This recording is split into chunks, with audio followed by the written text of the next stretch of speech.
घर के बनाए हुए मकान में प्राण नहीं त्यागना चाहिए। घर की आसक्ति दूर नहीं होती है। इसलिए ग्राहक सुखदेव जी कहते हैं, परीक्षित, अंत काल आवे तो घर का त्याग कर दे।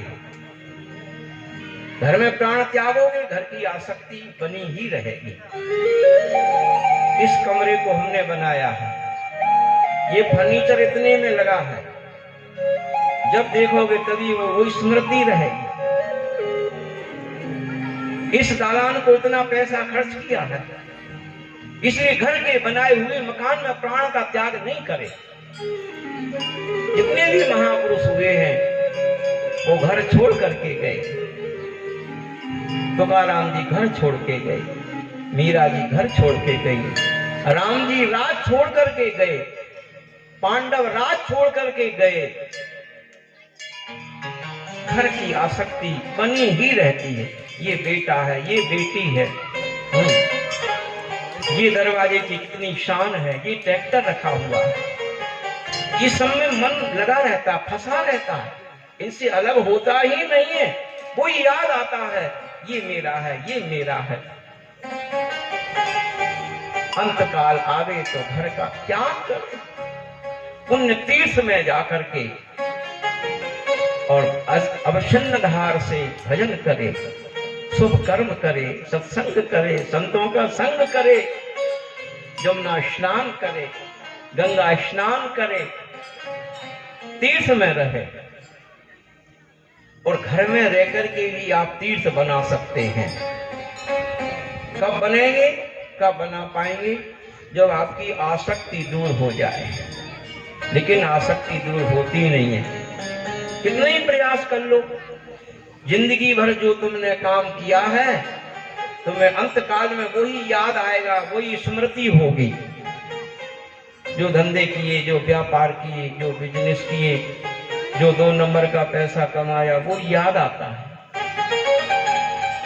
एक सुनार ने जीवन भर सोने का धंधा किया और खूब बड़ा व्यापारी भयो। एक दिन बड़ी जोर से बुखार आयो, दुकान पे नहीं गयो, यहां तक कि डॉक्टर को बुलाया बेटे ने। डॉक्टर ने कहा, आहा, इनको बहुत ज्यादा बुखार है। कितना? बोले 105। 105। बेटे ने कहा, महाराज धीरे से, डॉक्टर साहब धीरे से बोलो, संकेत में बता। बोले 105, 105। सुनार ने ये समझा कि कोई भाव की बात बताई जा रही है, कोई नया भाव आ गया है। सुनार पैसे तो बड़े अस्वस्थ थे, बोलने में असमर्थ थे, बोल नहीं पा रहे थे, बाणी नहीं निकल रही थी। लेकिन जब सुना कि 105 तो बाणी निकलने लगी। बोले बेटा, मैंने 80 की खरीद में रखा है, 80 की खरीद का है, 80 की तौल का है, 105 हो गया तो बेच दे, बेच दे, बेच दे। 105 हो गया तो बेच दे। अब डॉक्टर ने कहा, क्या बेच रहे हो? बोले डॉक्टर साहब, मैंने 80 की तौल में खरीद के रखा है, आज 105 हो गया है तो मैं बेटे से कह रहा हूं बेच दे। अच्छा भाव मिल गया है। डॉक्टर ने फटकार लगाई। बोले तुम ही बेचने जा रहे हो, 105 डिग्री बुखार हो गया है, अभी तुम्हारा ही गोविंदा है, नमो नमः, तुम्हारा ही भाव तौल हो जाएगा। जीवन में जो काम किए हैं वो याद आते हैं। आप दुश्मन से डरे या ना डरे, शत्रु से सामना करें या ना करें, शत्रु दुश्मन एक ही बात है। पड़ोसी से डरे या ना डरे, शासन से डरे या ना डरे, लेकिन कर्म से जरूर डरे। कर्म से जरूर डरे। गहना कर्मणो गति, कर्म की गति बड़ी गहन है मेरे प्रेमियों। जो तुमने कर्म किया है उसको तुम्हें भोगना ही है, कोई दूसरा नहीं भोगेगा। तुमने जो कर्म किया है उसका फल तुम्हें मिलेगा और मिल रहा है और मिलता ही रहेगा। कर्म किसी को नहीं छोड़ता। शत्रु तो कुछ दिनों के बाद मित्र हो जाता है, पड़ोसी भी हमारे अनुकूल हो जाते हैं, लेकिन कर्म कभी किसी को अनुकूल नहीं होता। कर्म का फल जरूर ही हमें जीवन में उठाना होगा और भोगना है। एक राजा थे, राजा के इकलौते राजकुमार थे, मंत्री भी थे। मंत्री सारा काम संभालते थे। एक दिन मंत्री के मन में राज का प्रलोभन आया कि राजकुमार नहीं होते तो राजा का मंत्री मैं हूं और मंत्री के बाद मुझे ही राजा पूरा राज देके जाते हैं। लेकिन क्या राजा के पास तो राजकुमार है, राजा राजकुमार को ही उत्तराधिकारी बनाएंगे, मुझे उत्तराधिकारी नहीं बनाएंगे, तो क्या करूं? मंत्री के मन में पाप का उदय हुआ और उसने एकांत में जाकर के राजकुमार को मरवा दिया। राजकुमार का शरीर छूट गया और मरवा करके मंदिर के पास ही उनके शरीर को छुड़वा दिया झाड़ियों में। इधर धीरे धीरे राजा को पता लगा राजकुमार मारे गए। मंत्री बोले जी महाराज। राजन बोले मेरे राजकुमार को मारने वाला मेरे राज्य में पता लगाओ। मंत्री बड़ा चाणक्य था। मंत्री ने पता लगाया और राजा से निवेदन किया, महाराज राजकुमार को मारने वाला और कोई नहीं है, यहीं का मंदिर का पुजारी जिसने किसी लोभवश राजकुमार को मार करके हत्या करके फूलों की झाड़ियों में डाल दिया। राजा ने कहा मेरे मंदिर के पुजारी ने? हाँ महाराज। क्या करें? महाराज क्या करो, आप निर्णय दो, आप राजा हैं, प्राणदंड दे दो। राजा ने बड़ी बुद्धि से विचार किया,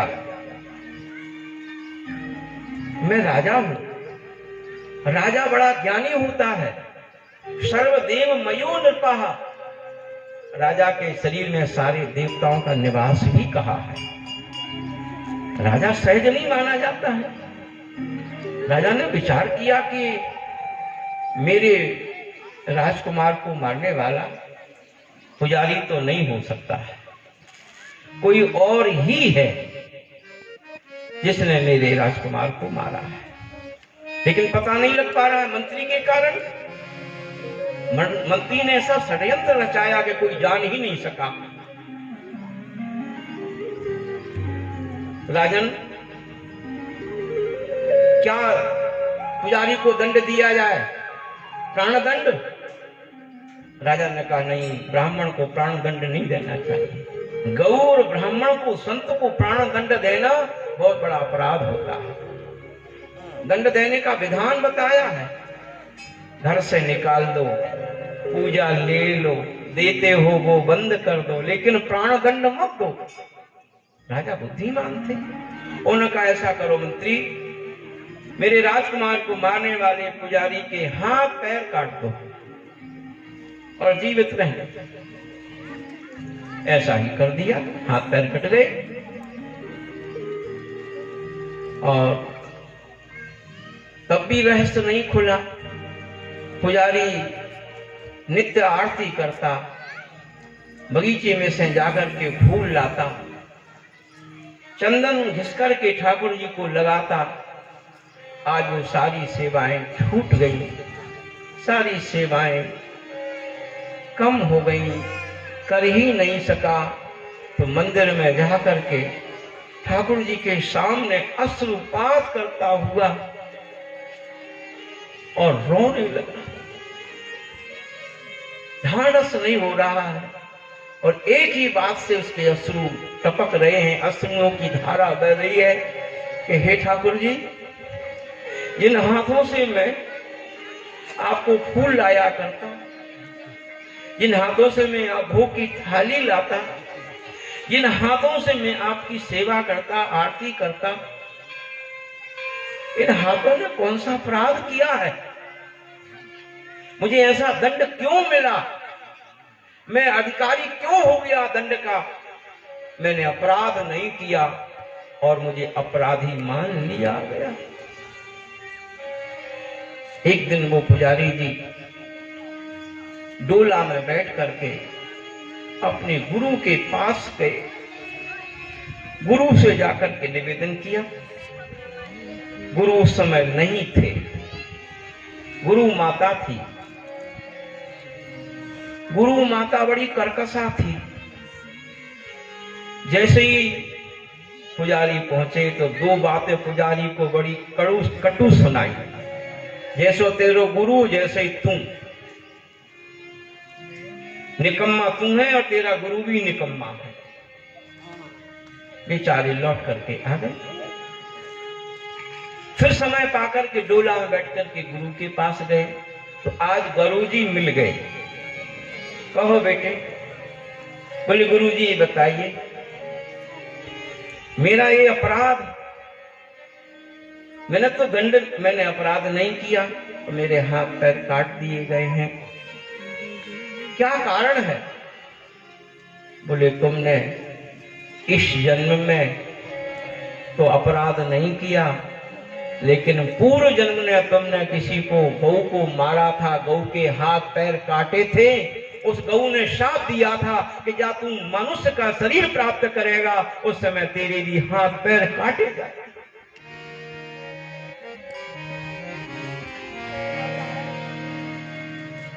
गुरु जी एक बात और बताओ, ये गुरु माता कौन है जो आपको भी सुना रही थी और मेरे को भी? कल ये गुरु माता पूर्व जन्म की गधी ही है। गधी थी और मैं गधा था। ये जब गधी थी तो एक कौआ बनकर के मैं स्वयं कभी गधा बनता, कभी कौआ बन जाता। जब मैं कौआ बना तब उसके पीठ में जाकर के टोंचता था, ऐसे बार बार पीड़ा पहुंचाता था। उस पीड़ा से ये बड़ी दुखी होती थी और कहती कभी न कभी मैं तेरा बदला लेके रहूंगी। तो मैंने जब गधी बनी थी तब कौआ बनकर के इसको टोंचा है, आज ये मेरी पत्नी बनकर के मुझे टोंच रही है, ये बदला ले। गहना कर्मणु गति, कर्म की गति बड़ी गहन होती है। कर्म किसी को छोड़ता नहीं है। परीक्षित,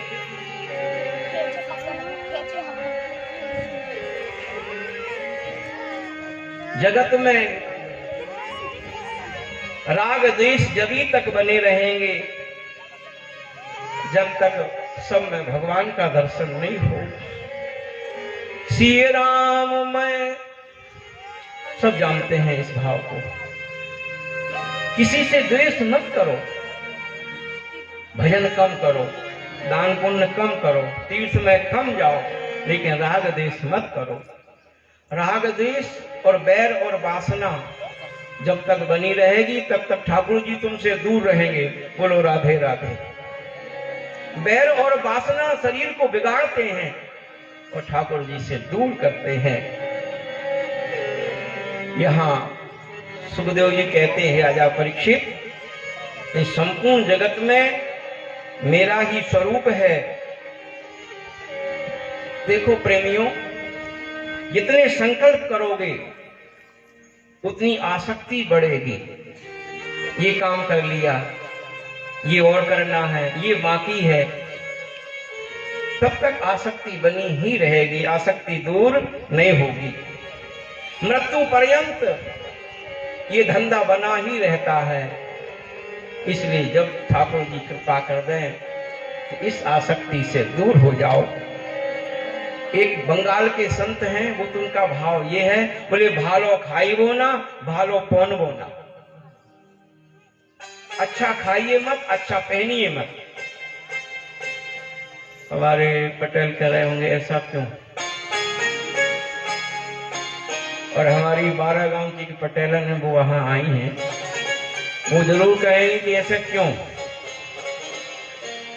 नहीं पहने, जब हमें ठाकुर जी दे रहे हैं तो पहनेंगे। कहते हैं पहनो, लेकिन मन से मत रखो कि मैं ये कर रहा हूं, ये कर रहा हूं। ज्यादा अच्छा पहनोगे, ज्यादा अच्छा खाओगे तो ज्यादा आसक्ति मन में बड़ी ही रहेगी और मन उसी तरफ जाएगा। इसलिए सादा सैंपल, संत कहते हैं सादा रहो और सैंपल रहो, सैंपल जीवन व्यतीत करो, श्री जी की कृपा हो जाएगी। सुखदेव जी कहते हैं राजा परीक्षित, जिनके कान भगवान की कथा को नहीं सुनते, वो कान चूहा के बिल के समान है। इन कानों का लक्ष्य है कथा सुनना। ये कान और किसी के लिए नहीं मिले हैं, ये श्रवण करने के लिए श्रवणेन्द्रिया है। श्रवणेन्द्रिया, कथा श्रवण करो। और ये नेत्र जो है संसार को देखने के लिए नहीं है। संसार को खूब देखा है, कितने बार जन्म लिए फिर देखा। अब तो ठाकुर जी की झांकी को देखो, बिहारी जी की कट पीताम्बरी को देखो, कट कंटकी को देखो, उनके मोर मुकुट को देखो, इसलिए ये शरीर मिला है। मेरे प्रेमियों, सिर का अर्थ है प्रभु के चरणों में हमेशा नमन करता रहे। पैर, इन पैरों का लक्ष्य क्या है कि ठाकुर जी के मंदिर में जाना, तीर्थों में जाना, कथा में जाना। सूखे पेड़ कहीं नहीं जाते, जो उखड़ जाते हैं वो वहीं बने रहते हैं। इसी तरह जिनके पैर कभी भगवत चर्चा में नहीं जाते, वो सूखे उखटे पेड़ के ही जैसे हैं। जय जय श्री राम। अब श्री सुखदेव जी अपने गुरु की वंदना करते हैं। 3 अध्याय की कथा बोल गए। इतने अच्छे कथावाचक हैं सुखदेव जी, जो कथा कहते हैं उसी चरित्र को, उसी रूप को प्रकट कर देते हैं। बोलो सुखदेव जी महाराज की। इनकी गुरु है श्री राधा रानी। इसलिए 3 अध्याय की कथा के बाद तब गुरु राधा रानी का स्मरण हो रहा है। इतने समर्थ वक्ता हैं, जो कथा कहते हैं वो दृश्य सामने प्रकट कर देते हैं। हम लोग तो वो कथा कहते हैं जो संतों की परंपरा है। सुखदेव जी ऐसे वक्ता हैं, श्री कृष्ण की जन्म की बात कहते हैं तो श्री कृष्ण जन्म होने ही लगता है। जय जय श्री राम। सुंदर गुरुदेव भगवान का भजन सभी भाव से गाएंगे। मेरे प्यारे सतगुरुदेव काग से हंस बनाते हैं। मेरे प्यारे सतगुरुदेव हंस बनाते हैं। मेरे प्यारे सतगुरुदेव काग से हंस बनाते हैं। मेरे प्यारे सतगुरुदेव काग से हंस बनाते हैं। काग से हंस बनाते हैं, काग से हंस बनाते हैं।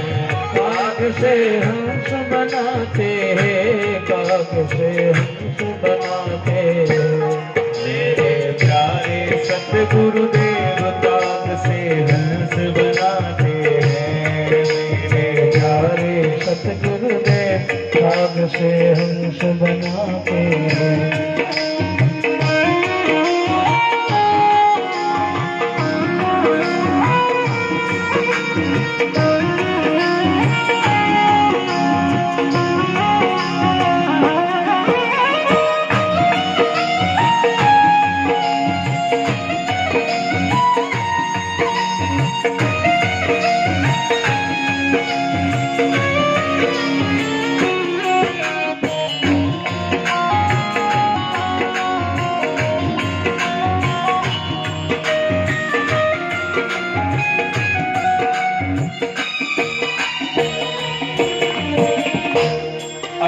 है गुरुओं का दरबार, राजा भक्तों का भंडार। भजन है गुरुओं का दरबार, राजा संतों का भंडार। शब्द अनमोल सुनाते हैं कि मन का भरम मिटाते हैं। शब्द अनमोल सुनाते हैं कि मन का भरम मिटाते हैं। मेरे प्यारे सतगुरुदेव काग से हंस बनाते हैं। ओ मेरे प्यारे सतगुरुदेव काग से हंस बनाते हैं।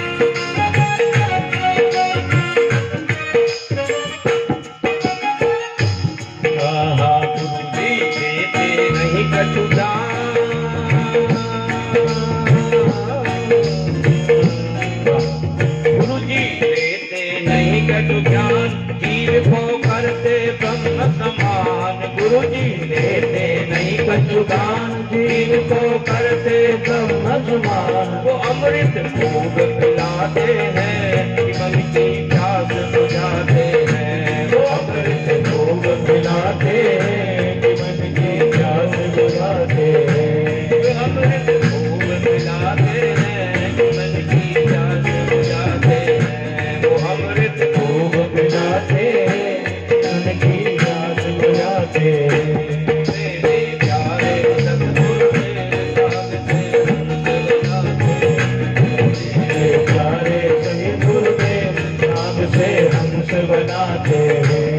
गुरुजी लेते नहीं कटु ज्ञान, फिर रखते जनता का ध्यान। गुरुजी लेते कुछ ज्ञान रखते फिर जनता का ध्यान। अपना माल लुटाते हैं, तो कष्ट उठाते हैं। वो अपना माल लुटाते हैं, अनेकों कष्ट मिटाते हैं। वो अपना माल लुटाते हैं, अनेकों कष्ट मिटाते हैं। वो अपना माल लुटाते हैं, अनेकों कष्ट मिटाते हैं। मेरे प्यारे सतगुरुदेव काग से हंस बनाते हैं। मेरे प्यारे सही गुरुदेव नाम से हंस बनाते हैं।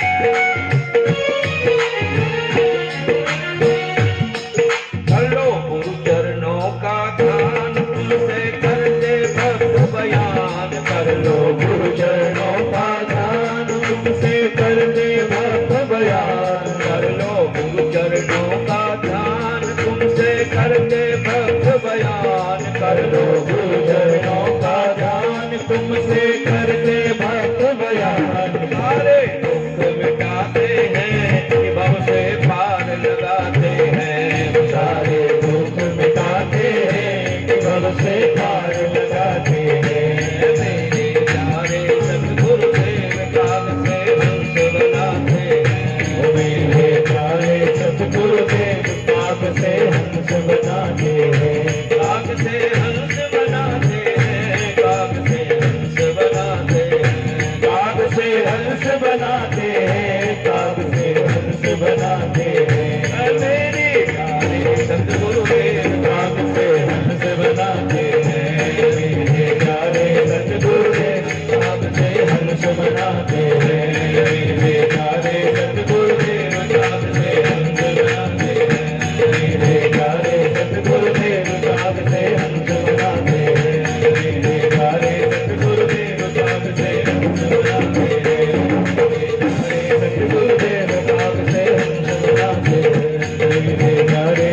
गुरुदेव काग से हंस बनाते हैं, काग से हंस बनाते हैं, काग से हंस बनाते हैं, काग से हंस बनाते हैं, काग से हंस बनाते हैं। सदगुरुदेव भगवान की। लोग कहते हैं भागवत में राधा नाम नहीं है, ऐसा कोई अध्याय नहीं है, ऐसा कोई श्लोक नहीं है जिसमें राधा जी का नाम ना हो। श्री कृष्ण श्लोक है और उसका जो अर्थ है वो श्री राधा रानी ही है। बिना राधा रानी के तो कृष्ण का चरित्र अधूरा ही है। जहाँ राधा है वहाँ कृष्ण है, और जहाँ कृष्ण है वहाँ राधा जी निरंतर रहती है। कन्हैया जो भी लीला करते हैं तो श्याम सुंदर सबसे पहले श्री जी का सहयोग लेते हैं, और श्री जी कृपा कर देती हैं तो सब लीलाएं हो जाती हैं। बिना श्री जी के कोई भी काम नहीं है।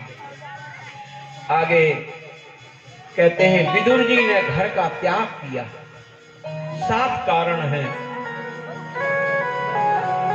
घर के परिवार में लोग अनुकूल नहीं हो, भजन करने वाले नहीं हो, नीतिवान नहीं हो, भूल गए हो, भटक गए हो, तो ऐसे लोगों को छोड़ देना चाहिए, घर का त्याग कर देना चाहिए। परिवार को भी छोड़ दे, पिता को छोड़ दे, मैया को छोड़ दे। जो विमुख हो, भगवत भजन से हमको दूर करे, हमें धाम में ना जाने दे, कथा में ना जाने दे, काम में ही लगा रहे, ऐसे लोगों की बात को नहीं माने। विदुर जी ने मंत्री थे बहुत बड़े, मंत्री पद का त्याग किया, दुर्योधन को मंत्री पद का इस्तीफा दे दिया। लो दुर्योधन, मैं तुम्हारे मंत्री पद का भूखा नहीं हूं, तुमने मेरी बात नहीं मानी। 7 बार विदुर जी ने दुर्योधन को मनाया। पहली बार कहा पांडवों के लिए जहर मत खिलाओ, पांडवों को जहर दिया। दूसरी बार पांडवों को लाक्षागृह में लगाया गया, दुर्योधन ने मना किया। भरी सभा में द्रौपदी का अपमान हुआ, विदुर जी ने मना किया। जुआ खेला गया, मना किया। ऐसे 7 कारण हैं। कहते हैं जो धर्म से विमुख हो जाए, ऐसे परिवार का, ऐसे पद का, ऐसे घर का त्याग कर देना चाहिए। विदुर जी छोड़ करके चले गए और भजन करने लग गए। इधर भगवान बड़े दयालु हैं, ठाकुर जी बड़े दयालु हैं, सब कुछ बनने को तैयार हो जाते हैं। तुम बना के देखो। मीरा ने ठाकुर जी को अपना दूल्हा बना लिया। मेरे तो गिरधर गोपाल दूसरों न, तो बन गए वो। यहां तक कि ऐसा भाव है कि मीरा जी का जब विवाह हो रहा था तो द्वारका से द्वारकानाथ ने साड़ी भेजी थी और श्रृंगार भेजा था। मीरा की भक्ति बचपन से ही लगी हुई थी। मीरा का विवाह हुआ राणा से, लेकिन मीरा की प्रीति तो ठाकुर जी से लगी हुई थी। मेरे प्रेमियों, सच्ची प्रीति लग जाती है तो फिर उसको संसार में प्रियता नहीं होती है, वो किसी की बात नहीं मानता है। एक कामध्वज नाम के भक्त हुए हैं भक्तमाल में, बड़े अच्छे भक्त हुए हैं। ये 4 भाई थे। 3 भाई तो राजा की नौकरी चाकरी करते, राणा के दरबार में रहते और हर महीना भत्ता लेते। 4थे नंबर के भाई कामध्वज, ये चाकरी नहीं करते और जंगल में जाकर के भजन करते, ठाकुर जी से लाड़ लड़ाते। परिवार के लोगों ने कहा अरे कुछ चाकरी करो। बोले हम उन्हीं की करेंगे, हम उनकी चाकरी करेंगे, तुम्हारी नहीं करेंगे, राणा की नहीं करेंगे। लगन लग गई। जिसकी लगन लग जाती है उसको संसार की बात से उसको कोई संबंध नहीं होता। जाकी लगन लगी है जासु। कामध्वज भजन करते रहते, शाम को भोजन कर जाते, सवेरे फिर चाय वाय पी जाते, फिर भजन में चले जाते। परिवार के लोग बोले देखो जब तुम मरोगे तो जलावेगो कौन तुम्हें? बोले वे ही जाने। मेरे प्रेमियों, इतनी आस्था, इतनी निष्ठा, इतना विश्वास हो गया। जंगल में भजन करते करते एक दिन शरीर छूट गया। जब शरीर छूट गया तो उसे विश्वास था कि वो ही जला देंगे। तो सीताराम सरकार चारों भैया तैयार हुए। चलो, जंगल में एक भक्त पड़ा हुआ है और उसका आश्रय मेरा लिया है। तैयारी करने लगे। हनुमान जी आ गए। महाराज कहाँ की तैयारी है? बोले एक भक्त जंगल में पड़ा है, उसका संस्कार करने वाला नहीं है, परिवार के लोग तो करने वाले हैं ही नहीं, ना अंत्येष्टि करेंगे ना भंडारा कार्यक्रम करा देंगे, अंत्येष्टि ना करेंगे। हनुमान जी बोले आप यहीं रहें और इस दास को आदेश करो, हम सबको लेके जाते हैं, हमारे होते हुए आप नहीं जाइए। हनुमान जी पूरी बानर भालू सेना लेकर जंगल में पहुंचे और वहां उस कामध्वज नाम के भक्त को देखा के पड़े हुए हैं, शरीर छूट गया है, पंचभौतिक शरीर है, आंखों से आंसुओं की धारा बही थी। राम के वियोग में वो आंसुओं के बिंदु से अभी भी वहां धार सी बन रही थी, चिन्ह बन रहा था। इतने रोए हैं राम जी के लिए, इतनी राम जी के प्रति इनकी आकांक्षा हो गई। हनुमान जी भी परम भक्त हैं राम जी के, ये मेरा गुरु भाई है, मेरा भाई है। चलो, तत्काल तैयारी की। सारे बानर भालू दौड़े, घी के पीपा उठा लाए, चंदन की लकड़ी उठा लाए और खूब बढ़िया दिव्य अंत्येष्टि संस्कार किया है। खूब आनंद से जय जयकार हो गई। धुआं निकला उस चिता से, उस संस्कार की अंत्येष्टि से। कहते हैं प्रेमियों, माताओं, उस धुआं से चारों ओर जितने भी भूत प्रेत थे, ये नाना योनियों में भूग रहे थे, शाकनी, डाकनी, पिशाचनी, भूत प्रेत, सब जैसे उनको धुआं लगा, उस धुआं के लगते ही उनके नाक कान में धुआं ने प्रवेश किया, वैसे ही वो सब के सब प्रेत योनि, भूत योनि, शाकनी, डाकनी योनि, हर तरह की योनि को छोड़ करके और दिव्य पार्षद बन गए। और विमान आया, विमान में बैठ बैठ करके जय जयकार करते हुए सबके सब भूत प्रेत के साथ भगवत धाम को चले गए। सब परम धाम के गामी हो गए।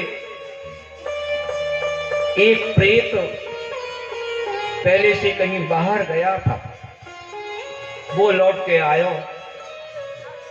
सामने एक संत की कुटिया बनी थी। बाबा, ये हमारा मकान दुकान सब यहाँ खड़े रह गए हैं, हमारे परिवार के लोग कहाँ गए?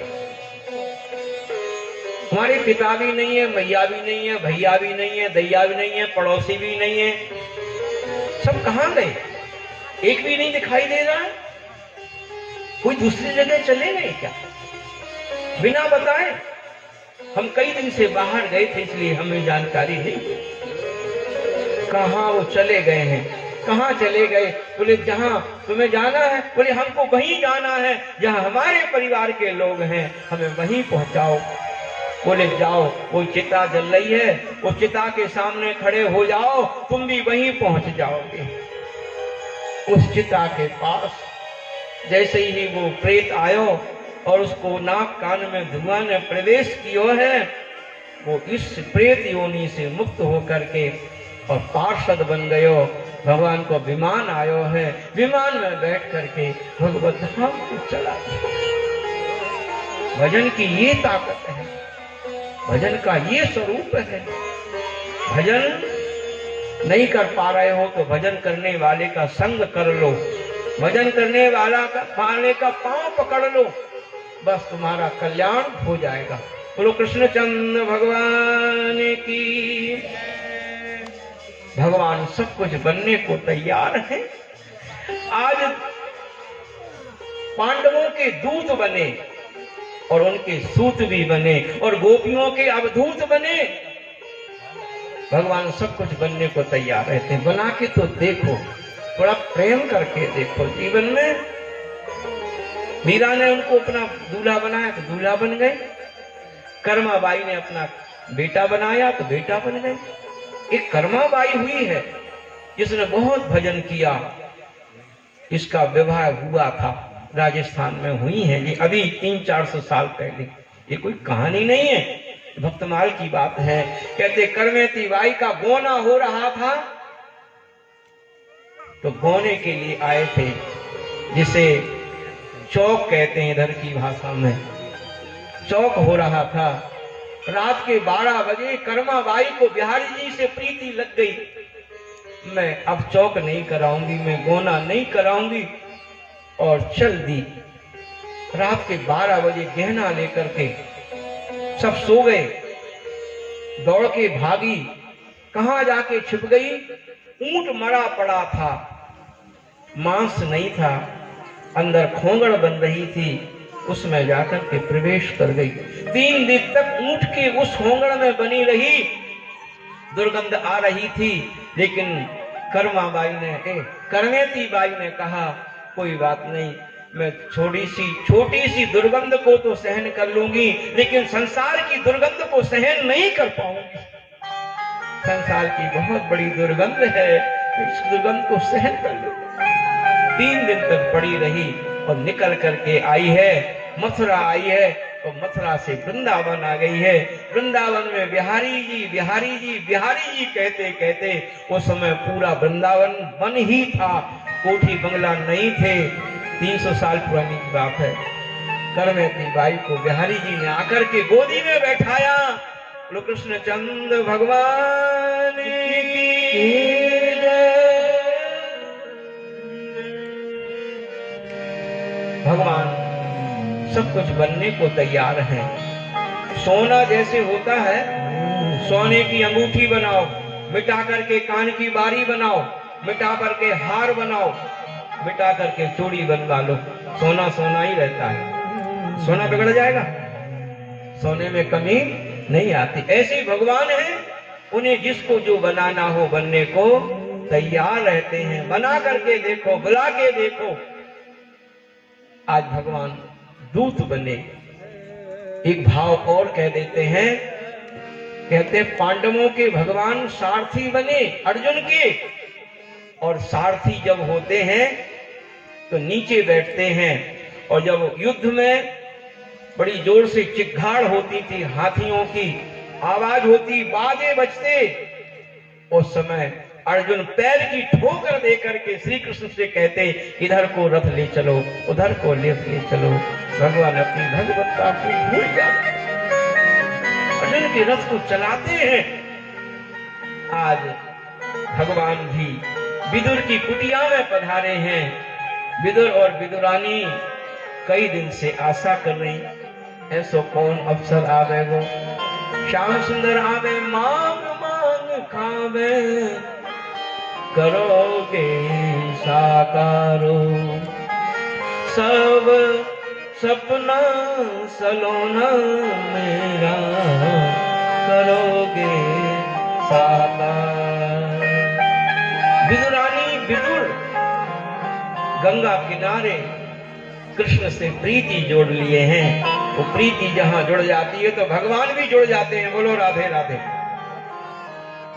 गए हैं और आज विदुर जी तो गंगा स्नान करने विदुरानी कुटिया में हैं, और इतनी गरीब हैं, इतनी परेशान हैं। एक ही साड़ी है और बाई साड़ी को सूखने को डालती है। स्नान करके खड़ी हुई हैं। ठाकुर जी पहुंचे, काकी काकी जैसे कहा, चाची नहीं कहा। हमारे भारतीय संस्कृति में काकी और काका, और पाश्चात्य सभ्यता में कहते चाची और चाचा। भगवान बोले काकी, समझ गई विदुरानी, आवाज पहचान गई, काकी कहने वाला और कोई है ही नहीं। सुनते ही जल्दी दौड़ी और श्याम सुंदर को उठा करके लाई हैं। उठा करके जल्दी से बैठाने के लिए तैयारी। अब कहाँ क्या उल्टी खाट कर दी, भगवान उल्टी पर बैठ गए। खाने को मांगने लगे।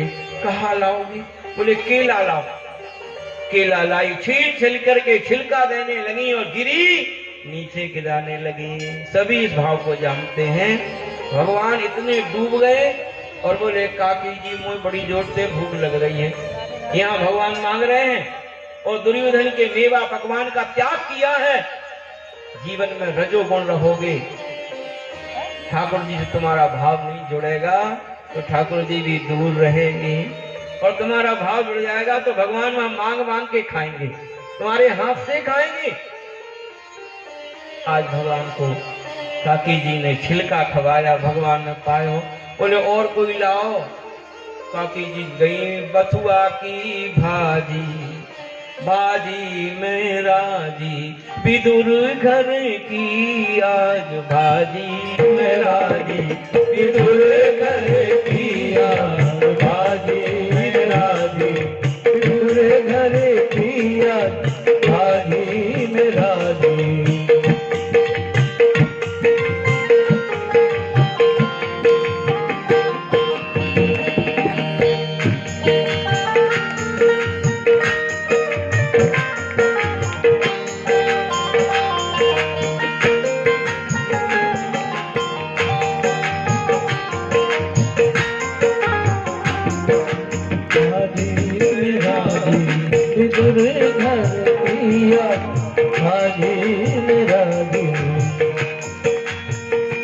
बथुआ की भाजी, पालक की भाजी, बथुआ की भाजी, पालक की भाजी, बथुआ की भाजी, मेथी की भाजी, बथुआ की भाजी, मेथी की भाजी, मेथी की भाजी, जामुन साजी, मेथी की भाजी, जामुन साजी। आज हरि आए आज हरि आए बुरे घर पावना, आज हरि आए बुरे घर पावना, विदुरानी घर पावना, बुरे घर पावना, विदुरानी घर पावना, बुरे घर पावना, विदुरानी घर पावना, विदुरे घर पावना, विदुरानी घर पावना। आज हरि आए विदुरे घर पावना, आज हरि आए विदुरे घर पावना, आज हरि आए। विदुर नहीं घर नहीं विदुरानी, विदुर नहीं घर नहीं विदुरानी, आवत देखे सारंग पानी, आवत देखे सारंग पानी, फूली अंग समावे चिंता, फूली अंग समावे चिंता, भोजन का भोजन का भोजन का मावना। आज हरि आए विदुर घर पावना, आज हरि आए विदुर घर पावना, आज हरि आए।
मुख माई, छिलका देत श्याम मुख माई, लागे ओ लागे बहुत सुहावना, ओ लागे बहुत सुहावना, आज हरि आए विदुर घर पावना, आज हरि आए विदुर घर पावना, विदुर घर पावना, विदुरानी घर पावना, घर पावना, विदुरानी घर पावना, आज हरि आए विदुर घर पावना, आज हरि आए विदुर घर पावना, आज हरि आए। विदुर जी महाराज की, काकी विदुरानी की। भगवान ने आतिथ्य स्वीकार किया है और सो गए हैं जंगा पर रख करके। तो भगवान ने अपनी एक ऐसी छाप लगा दी तो आज भी विदुर जी को वो छाप लगी हुई है भगवान की अपने मस्तिष्क से। भगवान के मस्तिष्क पर चंद्रमा है, भगवान के मस्तिष्क पर ध्वज है, अंकुश है, सब अंकित कर दिए हैं और जाने लगे। तो काकी बोली कन्हैया फिर आवेगो? बोले हाँ काकी जी मैं फिर आऊंगा।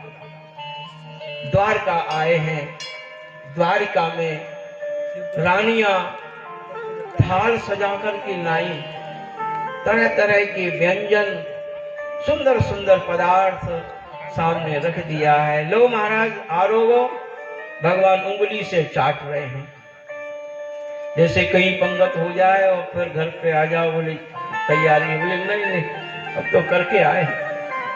वैसे ही अरुचि हो जाती, बढ़िया माल हो जाए, जहाँ बढ़िया मोटी मोटी पूड़ी और आलू का साग है, फिर राई खेड़ी से जाके फिर कहा घर में भोजन नहीं अच्छा है। महाराज भगवान कहते हैं काकी रुक्मणी सौगंध खाऊं, आज जो स्वाद आयो वो और कहीं कभी ना आयो। 2 बार मैं तृप्त भयो हूँ। सप्तदीप नवखंड में बनत सदा जूनार, कैसबरी के विदुर घर तृप्त भयो 2 बार।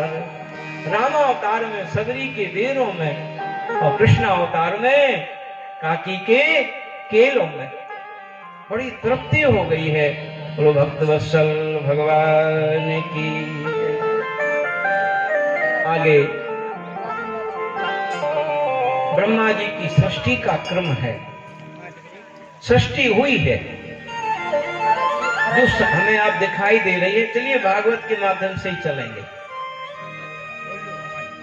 एक एक सृष्टि हुई है। 5 ज्ञानेंद्रियां, 5 कर्मेंद्रियां और 5 महाभूत, पृथ्वी जल तेज वायु आकाश, और 4 मन बुद्धि चित्त और अहंकार। ये 19 तत्व हैं। ये 19 तत्व जब प्रकट हो गए तब भी कुछ नहीं कर सके। जब ठाकुर जी में जाकर के प्रवेश कर गए तो जाकर के फिर 20 हो गए तो प्रेम से इनका जो है काम आगे को बढ़ने लग गया। इन इंद्रियों में जो चेतना है ये ठाकुर जी की कृपा है, ठाकुर जी का प्रकाश है। जब ठाकुर जी चल के चले जाते हैं, प्राण चले जाते हैं, तो शरीर में कोई भी चेतना नहीं होती है। एक सज्जन थे, उनके 19 ऊंट थे और कहा मेरे मरने के बाद हम अभी से बंटवारा कर जाते हैं और वो आप पीछे से कर लेना। बोले आधा हिस्सा मेरे बड़े बेटे को और दूसरा हिस्सा मेरे 5वां हिस्सा मेरे दूसरे नंबर के बेटे को और तीसरा हिस्सा छोटे बेटे। अब पिताजी का शरीर छूट गया तो बोले अब ऐसा करो बंटवारा करो। बंटवारा का समय आया, अब कौन करे कैसे करे। 19 हैं और 19 को आधे करो तो 9.5, एक कम कर लो तो भी नहीं हो पा रहा है। किसी ने कहा ऐसा करो, ऊंटों को बेच दो, ऊंट से जो धन आ जाएगा उसको बंटवारा करो। बोले नहीं नहीं, जो पिताजी कह गए ऊंटों का ही बंटवारा करो। ऊंटों का 19 का कैसे बंटवारा है? एक सज्जन थे, उनके पास भी ऊंट था और वो इन्हीं के मित्र थे, अपना ऊंट लेकर के आ गए। अरे बोले आज हमारे मित्र भी चले गए हैं, वो भी ऊंट रखते थे और हम भी ऊंट रखे। लोगों ने कहा आप भले आ गए, यहाँ बंटवारा नहीं हो पा रहा है। उन्होंने कहा चलो हम बंटवारा करवाएंगे, अभी करवाएंगे। करवा दो। बोले कितने ऊंट हैं? बोले 19। बोले एक हमारा भी ले लो। तो हो गए 20। तो उसका आधा करो, बड़े बेटे को आधा हिस्सा 10। अब कितने बचे? 10। 5वां हिस्सा छोटे बीच वाले को तो 5, और चौथाई हिस्सा तो 4। बोले छोटे बेटे को दे दो। बंटवारा हो गया, 19 ऊंट में बंटवारा हो गया, चलेगा। और जिसने ऊंट दिया था बोले हमारा ऊंट हमको दे दो, हमने केवल बंटवारे के लिए कि सम्मिलित हुए थे, बंटवारे को दिया था, अब करो अपना। ऐसे ही 19 तत्व हैं, अलग अलग इंद्रियां बनी रहती हैं। जब तक ठाकुर जी रूपी 20वां रूप प्रकट नहीं होता तब तक इंद्रियों में चेतना नहीं आती है। ब्रह्मा जी प्रकट हुए हैं भगवान की नाभि से, और नाभि से कमल हुआ, कमल के ऊपर ब्रह्मा जी ने बहुत तपस्या की है। इसके बाद में सनक सनंदन सनातन सनत कुमार हुए और मनु और सतरूपा जी प्रकट हुई। स्वयं भुव मनु अरु सप्त रूपा, स्वयं भुव मनु अरु सप्त रूपा, इनते भई नर सृष्टि अनुपा, इनते भई स्वयं भुव मनु अरु सप्त रूपा,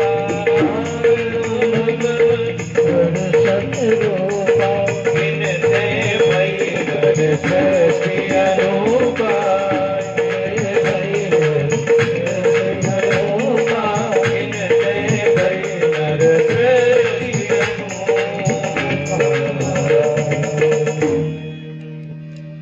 ब्रह्मा जी से मनु सतरूपा जी प्रकट हुए हैं।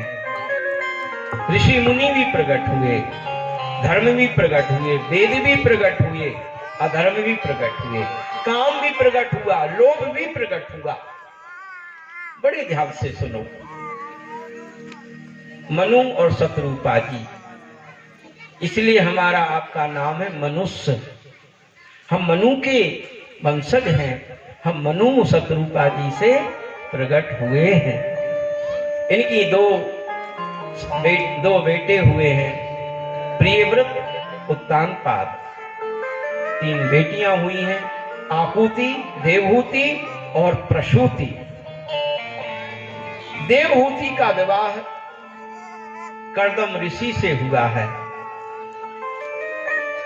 और जब विवाह करने गए कर्दम जी के पास मनु सतरूपा जी, तो उन्होंने देखा कि अरे भगवान का आदेश था कि तुम देवहूति का विवाह कर्दम ऋषि से करना, बड़े योग्य ऋषि हैं, और उन्हीं से तुम्हारी बेटी का विवाह लिखा हुआ है।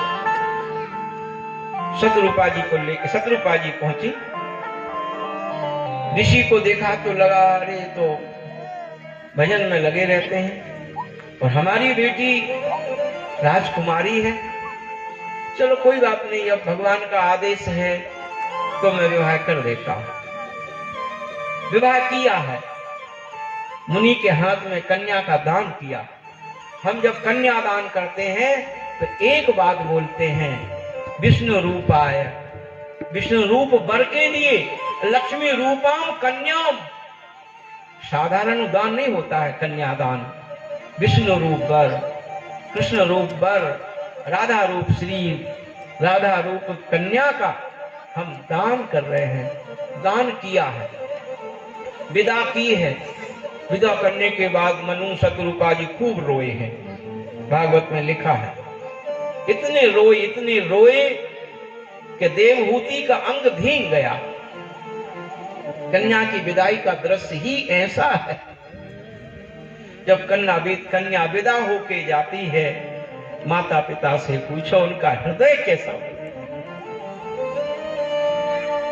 बहुत रोई, बहुत रोने लगी। यहां तक कि जब किशोरी सीता जी विवाह करने के बाद विदा होने लगी तो जनक जी भी धैर्य खो बैठे, बड़ी जोर से रोए, बड़ी जोर से रोए, धैर्य नहीं रहा।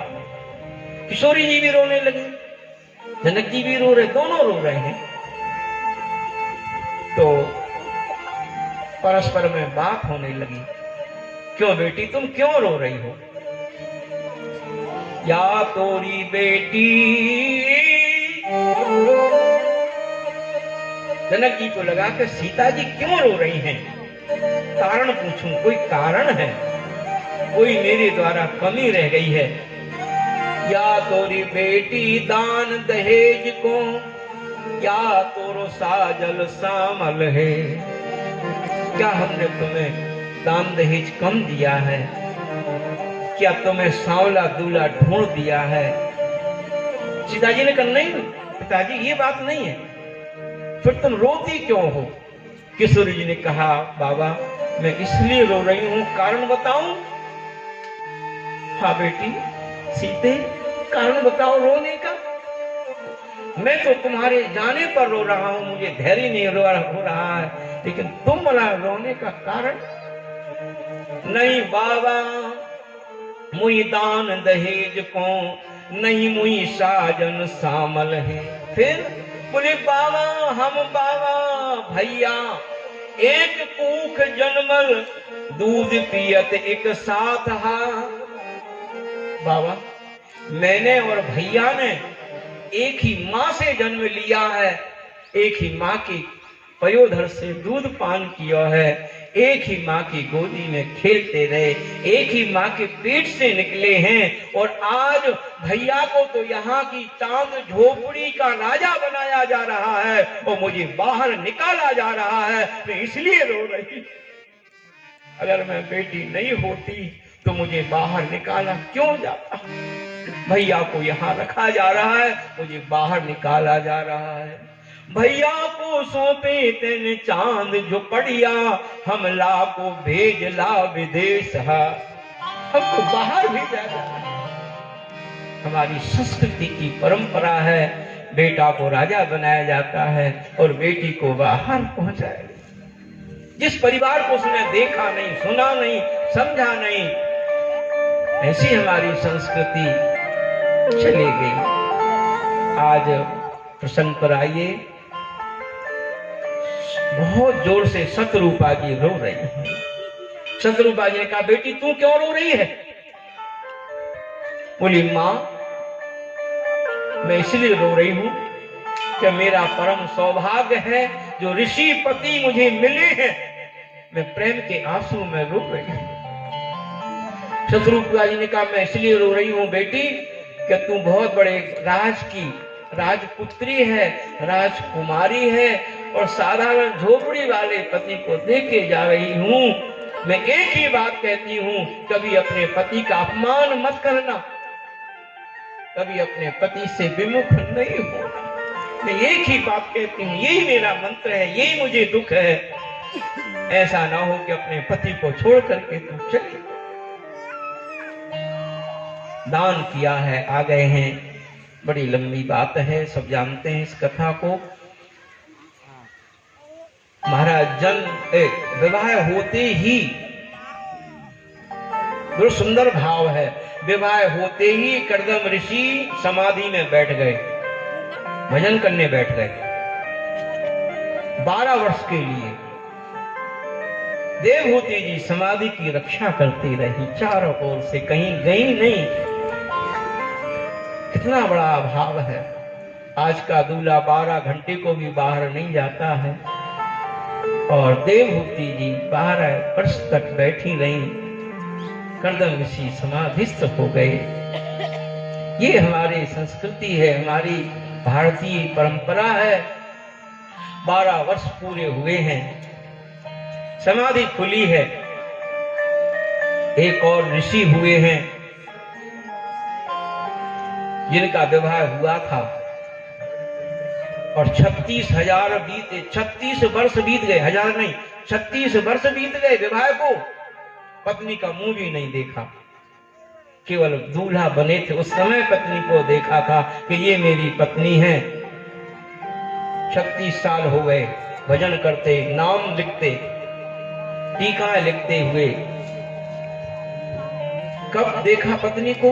बोले जब वो लिख रहे थे कोई ग्रंथ को, उस समय दीपक की लौ कम हो गई तो पत्नी ने दीपक की लौ को बढ़ाया, तब उठा करके देखा, तुम कौन?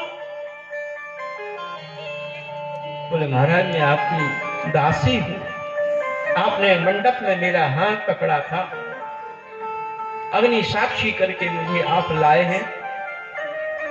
अच्छा तुम्हारा नाम भामती है? हाँ महाराज मेरा नाम भामती है। का आज जिस टीका को मैं लिख रहा था, जिस ग्रंथ को लिख रहा था, उस ग्रंथ का, उस टीका का नाम ही तुम्हारे नाम पर रखता हूं, भामती टीका होगी, जो पूरे समाज में और पूरे वेदांत में प्रसिद्ध टीका होगी, भामती टीका। आज कर्दम ऋषि 12 वर्ष के बाद जागे हैं। देवहूति का शरीर थोड़ा सा दुर्बल हो गया है। देवहूति मांगो। बोले अब मैं क्या मांगू? बोले जो इच्छा हो। बोले मांग रही हूं, नारी का जीवन जब तक अधूरा है जब तक उसके गर्भ से संतान नहीं हुई। एक संतान चाहिए। सुंदर विमान बनाया है कर्दम ऋषि ने, ऐसा विमान बनाया जो किसी भी भारत सरकार तो क्या विश्व सरकार में किसी के पास नहीं है। ऐसा कामक विमान बनाया जिस विमान में नदियां थीं, झरने थे, पेड़ थे, ठंडी में ठंडी सी, गर्मी में गर्मी की ऋतु होती थी, वो बारिश में बारिश की ऋतु। ऐसा सुंदर विमान बनाया है और उस विमान में बैठ करके कपिल भगवान देवहूति और कर्दम ऋषि विहार करते रहे। 100 वर्ष के बाद आए हैं, 9 कन्या हुई हैं। जाने लगे तो कहा नहीं महाराज एक बेटा हो जाए। सुंदर समय आया है श्री देवहूति के यहाँ। स्वयं भगवान ने कहा मैं बेटा बन करके आऊंगा, मैं बेटा बनूंगा। कर्दम ऋषि ने मांगा था तथा सचाहम, आपके समान मुझे पुत्र प्राप्त हो। आज स्वयं भगवान प्रकट हो रहे हैं। बोलो कपिल भगवान की जय हो। कपिल रूप में भगवान माता देवहूति के यहाँ प्रकट हुए हैं। चलो सब लोग मिल देखें कपिल भूतल पधारे हैं। चलो सब लोग मिल देखें, चलो सब लोग मिल देखें कपिल भूतल पधारे हैं। चलो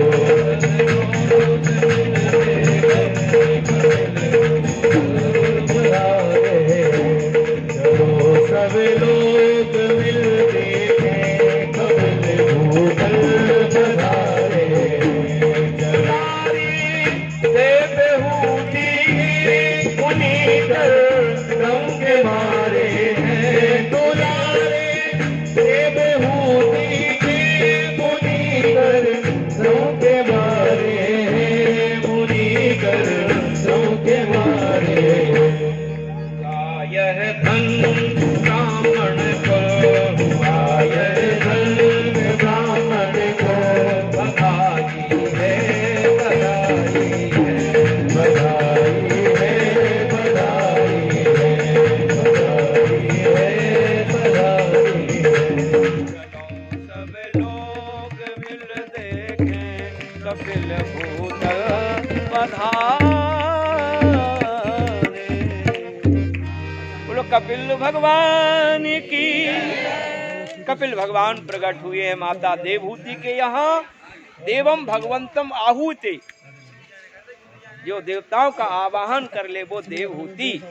कर्दम ऋषि जिन्होंने इंद्रियों को दमन कर दिया है, जिनकी इंद्रियों से कोई भी प्रीति नहीं है, ऐसे कर्दम ऋषि के यहाँ भगवान कपिल रूप में प्रकट हुए हैं। और ऐसा कहा था कि कर्दम जी ने कि बच्चा होते ही, बेटा होते ही हम छोड़ के चले जाएंगे। महाराज छोड़ के चल दिए।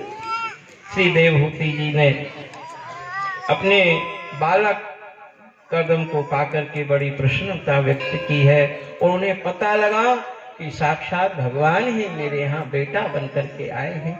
भगवान बड़े प्रसन्न होते, कभी कहते ए देवहूति, कभी कहते मातु, कभी मानवी, बहुत प्यार करते और यहाँ तक कि अपनी माँ की सेवा करते। बोले मैं तुम्हारी सेवा करने आया हूँ। धोती धोते, पान दबाते, उनको स्नान कराते। कपिल भगवान अपनी माँ की सेवा कर रहे हैं। जीवन में सबसे बड़ी माँ होती है, इसलिए भगवान माँ की सेवा कर रहे हैं। सबसे पहले कहते माता पिता, पहले माँ का दर्जा होता है। ये जीव सबसे उऋण हो जाता है, लेकिन माँ से कभी भी उऋण नहीं होता। माँ का ऋण इसके ऊपर बना ही रहता है। बैरागी हो जाए, संत हो जाए, सन्यासी हो जाए, विरक्त हो जाए, विरक्त होने के बाद पिता को प्रणाम करने का अधिकार नहीं होता है। अगर पिता को प्रणाम करेगा तो पिता को रौरव नरक हो जाएगा, और माता सामने आ जाए तो करोड़ों रौरव नरकों की मुक्ति हो जाती है, करोड़ों रौरव नरक दूर हो जाते हैं माँ को प्रणाम करने से। कितना भी कोई संत हो, बैरागी हो, सन्यासी हो, माँ का अधिकार, माँ का पूज होता ही है। माँ से कभी भी उऋण नहीं होता। एक बार भर्तृहरि के भाई गोपी चंद जी गोरखनाथ की दीक्षा लेने के लिए पहुंचे। गोरखनाथ जी ने कहा दीक्षा तुम दे देंगे, माँ से उऋण हुआ हो, माँ तुम्हें उऋण कर दे, माँ तुम्हें आदेश दे दे, हम तुम्हें सन्यासी दीक्षा दे देंगे। माँ के पास आए, बोले माँ मुझे उऋण कर दो। माँ ने कहा बेटा ऐसा करो, 7 तालाब हैं, इन तालाबों को और यहाँ के गूलर के दूध से भर दो। गूलर के पेड़ से तालाब भर दो और अपने नाखून में एक एक नाखून में 21 कील चुभा लो, मेरे से पूर्ण हो जाओगे। वो चले जाओ। श्री भर्तृहरि के भाई गोपी चंद जी ने जितने पेड़ थे मेरे प्रेमियों सब ध्वस्त करा दिए, एक भी तालाब को भरने में समर्थ नहीं हुए। तालाब नहीं भर सके। बोली मैया सब पेड़ काट दिए लेकिन कोई तालाब नहीं भर सका, थोड़ा सा भी नहीं भरा, एक कोना भी नहीं भर सके। कील चुभा के दिखाते हैं, हाथों में एक कील चुभाई तो इतनी पीड़ा हुई कि दूसरी कील भी नहीं चुभा सके। चरणों में प्रणाम किया, बोले माँ बड़ी पीड़ा हो रही है, तुम कहती 21 कील एक एक नाखून में चुभा के आओ, संभव नहीं हो पा रहा।